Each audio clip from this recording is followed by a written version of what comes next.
Hello and welcome back to my Let's Play of Megaman X6.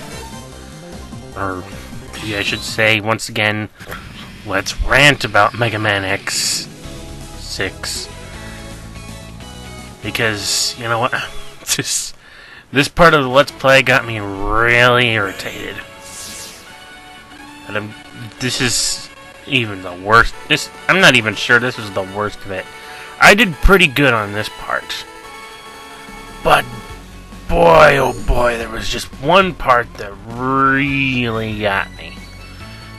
And, okay, right there, you saw what I did there? There was this Reploid guy floating in the sky. And I came into contact with him, and he went and disappeared, and he says, yeah, there's another one. And what you're supposed to do is you're supposed to come into contact with all these rescuable Reploids and, well, rescue them. Here's the thing. There are a whole bunch of these guys in each stage, and some of the significant elements of this game, like how you get extra parts for your characters, like ways to enhance X or Zero's capabilities, like their jumping abilities, or their weapon abilities, or their armor abilities. You have to rescue certain Reploids in every stage. The way to assure that you rescue the certain Reploids that you need in every stage, most assuredly, is that you just have to pick up every one that you come across. Problem is, these rescuable Reploids are subject to being possessed by the nightmare robots. These things. And if you don't get to them before the nightmare robots do, they are unrescuable for the rest of the game. They're gone. And if one of them happened to be one that you had to rescue in order to get a special part from, you lost that part forever. So, you have to be, like, super goddamn fast in order to get the parts you want. Or, in some cases, need to even get through this game. Well, actually, there's only one real part you need to get through this game, and I'll explain that later.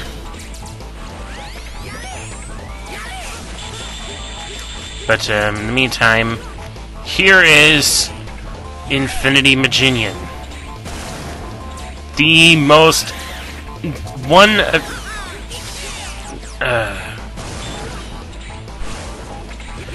he is the most, shall we say, irritating boss battle in this game. There are several levels of bosses in terms of how much you hate them in this game. Infinity Maginian is the most irritating. So I took him out as quickly as possible using Nova Strike because he's just...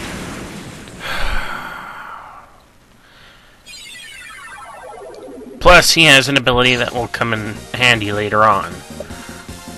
Exceptionally handy. In fact, I'm going to start using it in the next level here. Also, what the fuck is a Maginian? Okay, I know all... okay, actually, I looked this up, but it still kind of confuses me.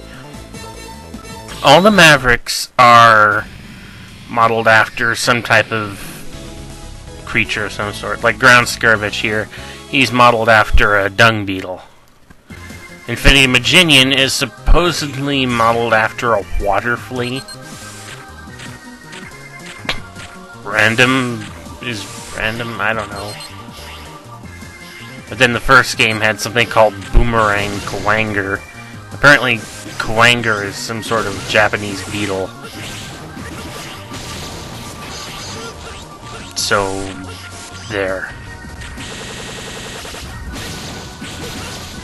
And there is one rescuable Reploid that just got possessed. So I had to destroy him because of it, and now I got really angry. I don't even know if he had a part I would have liked to have had or not, but because of the fact that he's gone, I won't know for sure until I check on that. But I've got sources to sort of figure out whether or not I ended up getting the part I needed from who I needed when I needed it. Then there's rescuable Reploids that are in such awkward positions to get to, like here. I'm putting my rants on the Megaman series as a whole on hold for this part of the review, just so I can rant about how stupid the stage design is on these two stages. Here, you just saw what I just did. I went into a holographic totem pole, fought through some interesting area with a bunch of bottomless pits and stuff that falls on me, and here I go again. Now this would be... there's the move I was talking about before.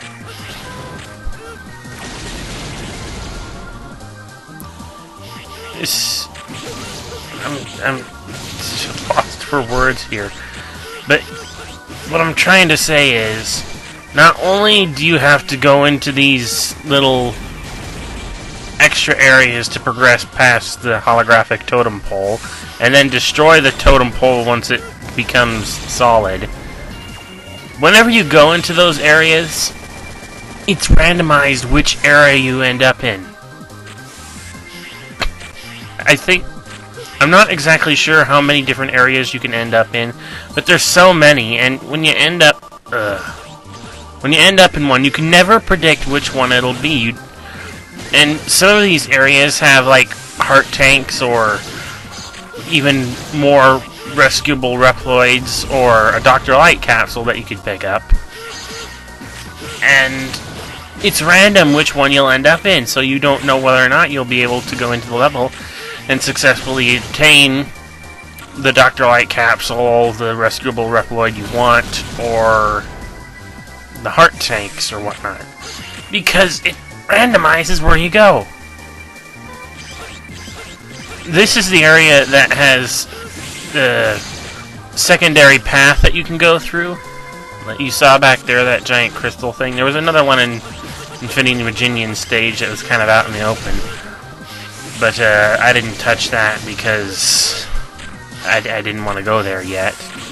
I'll come back and show you the secondary area there and maybe some other places, but for right now I just want to get this out of the way. Destroy the totem pole. But yeah, the randomized stage layout, that was just... Who the hell thought this was a smart idea? Don't randomize shit.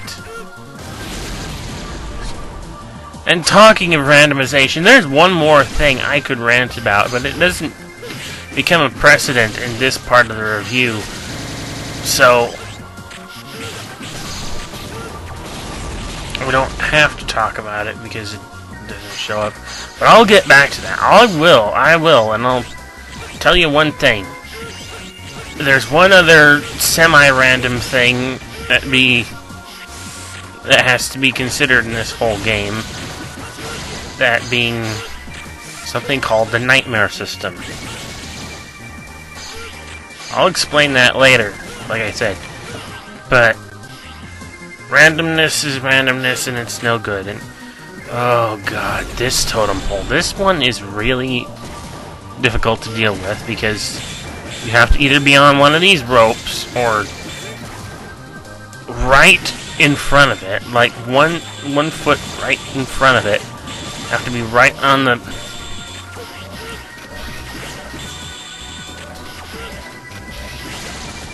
Otherwise, you land on the spikes, and if you land on the spikes, it's an instant kill.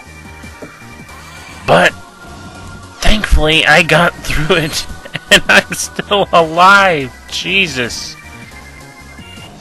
I mean, I won't be alive for much longer here. I mean, once I...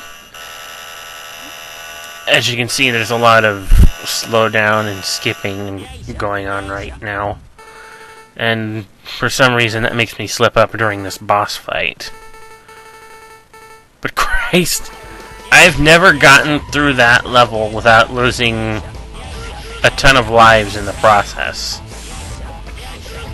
And this is... Either I've been practicing really good, which is a difficult thing to do because of the random layout, or I was really fucking lucky. There we go. I was trying to jump over that rock, but I couldn't because something went wrong. I should mention that at this point of the LP, I really wanted to give up trying to play the ROM version of the game and start playing my, do a DVD recording of my collection version. Oh boy, big rock. Big rocks hurt. Now just finish him off. But yeah, like I said, I was trying to record my collection version of this game on my DVD player, and I thought that would come out better for some reason. Unfortunately, I recorded like a whole bunch of levels, and I fucked up the quality control. I got through them all. I recorded it all, but by the time I went back and I started watching it on my computer, it didn't have any frame jumping like it did here, but there was a lot of frames missed. And I'm not saying this one doesn't miss frames either, but it still looks better than what I did.